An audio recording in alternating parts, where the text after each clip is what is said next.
So welcome to the Insider videos. This is going to be the first video of many, hopefully showing you how I make my videos. And this first one is going to be on these action cameras. As most of you already know, anyone that does vlogging probably uses a GoPro.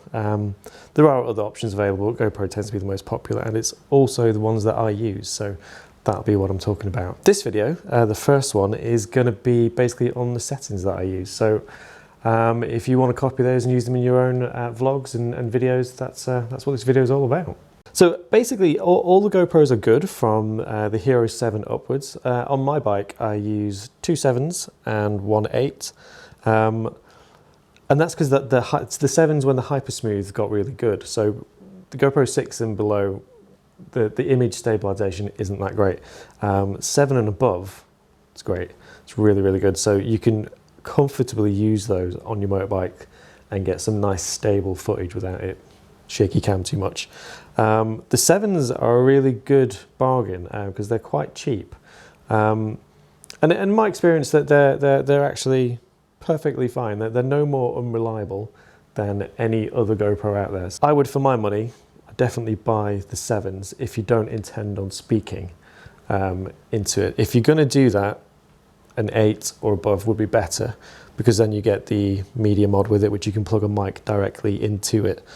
With the 7, you have to buy this big ridiculous box that sticks out, and you have to plug your mic into that box, and then the box plugs into this, and it's an extra big thing to stick on your helmet. So I didn't think that was a very good way about doing it. So if you want to talk while you're recording and record it directly to your GoPro, a Hero 8 or above would be the one to go for. But the Hero 7s are very good if you just want to capture footage. Also, that I would say is that the screen at the front there is detachable. So I've smashed these a couple of times, but the replacements are quite cheap. So if you are unlucky enough to get a pebble in it and you smash it to bits, it's easy to fix. Whereas with the 8, you can't replace that. So if you do smash the screen on that, you've had it. Before we get stuck into the settings, I just want to talk about how you power your GoPro and how you record your data. So personally, I use the batteries, just the normal batteries, and a 64 gig card.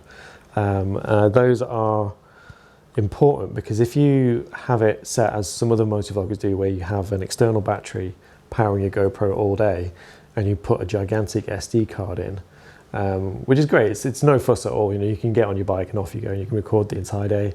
That's great. For me, I would hate to get to the end of a day that I can't possibly repeat and find that my card's gone bad.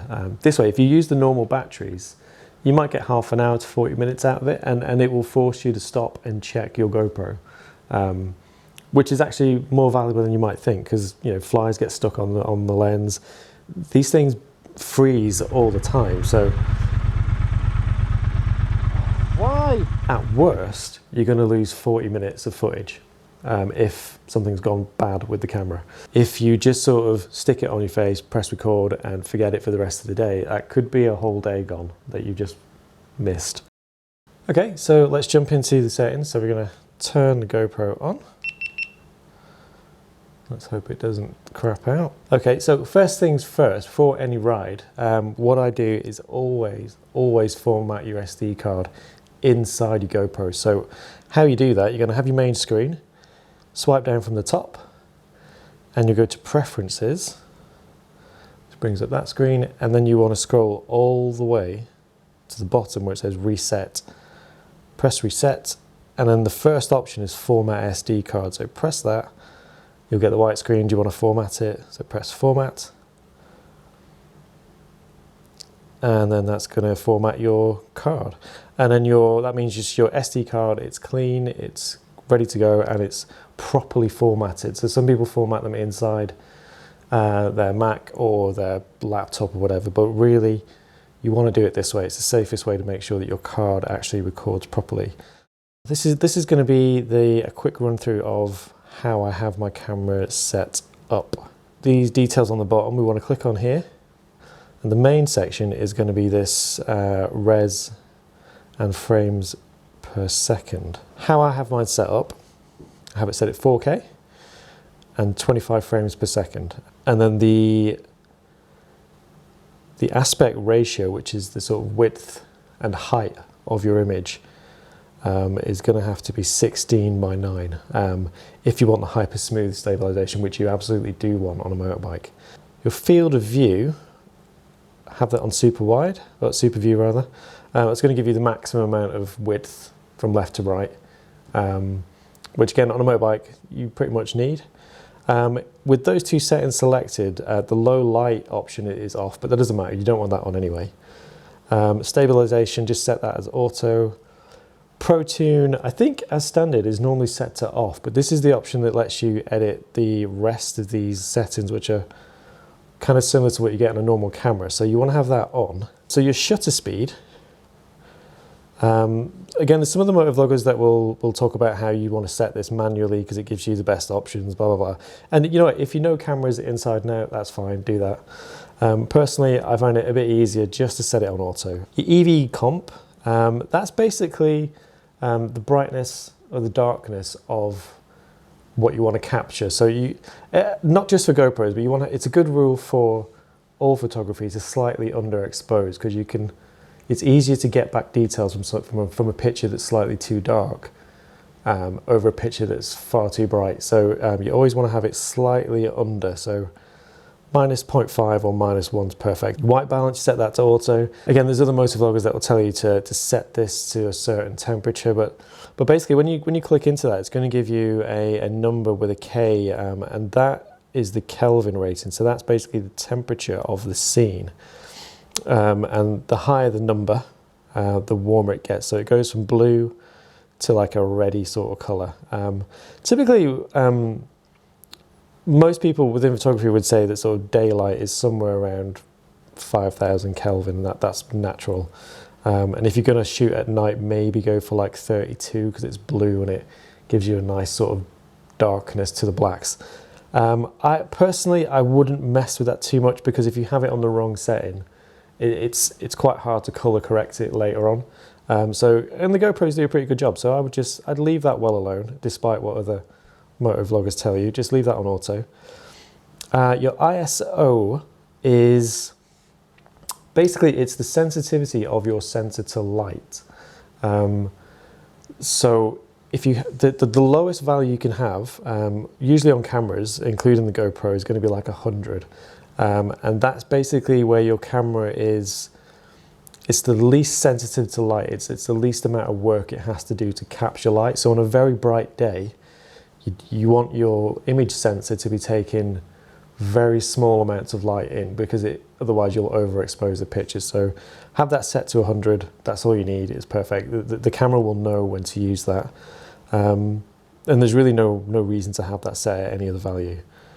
The more important one is the ISO max. So that will determine how much current goes through your sensor to gather light in. And the more you push through it, the more you'll get fuzz in your picture. And that's true for normal cameras as it is for this. So you have to be careful with these settings. I mean, this number goes way up to like 32.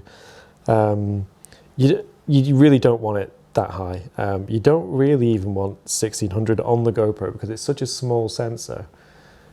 Your picture will look like garbage. So I would set the maximum to be 800, and that will keep your image within a safe range in terms of quality.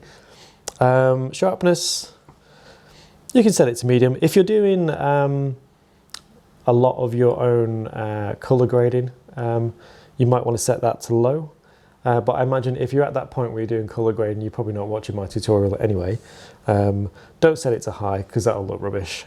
Just have it on medium or low, but medium's good. Medium works for most situations. Okay, color. Again, you have GoPro's own version of how it thinks the colors should be displayed, or there's a version for flat. Flat gives you a very good and broad color range to work from if you're going to do your own color grading afterwards in your post-processing. Again, if you're at that stage and you're doing that, that's great. You're not going to be watching my tutorials on how to do this though. So if you leave it on GoPro, it does a really, really good job of getting the colors about right, and you don't have to mess about with it too much afterwards. So I would leave that on GoPro. Audio, now anything above 30 miles an hour on the GoPro is good. You're just going to get too much wind. So the audio that you get from these is pretty much unusable on a motorbike.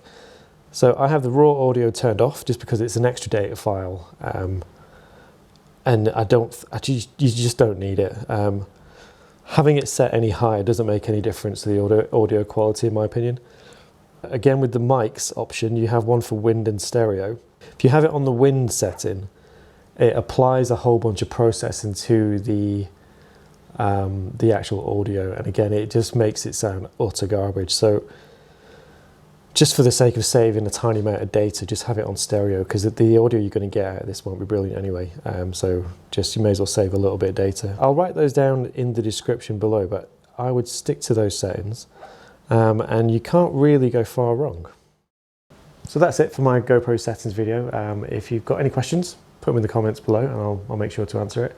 And also, if you have anything that you'd like me to do a video on, in respect of anything to do with the YouTube experience, please just mention it and I will make sure to do a video on it. Okay, thanks very much.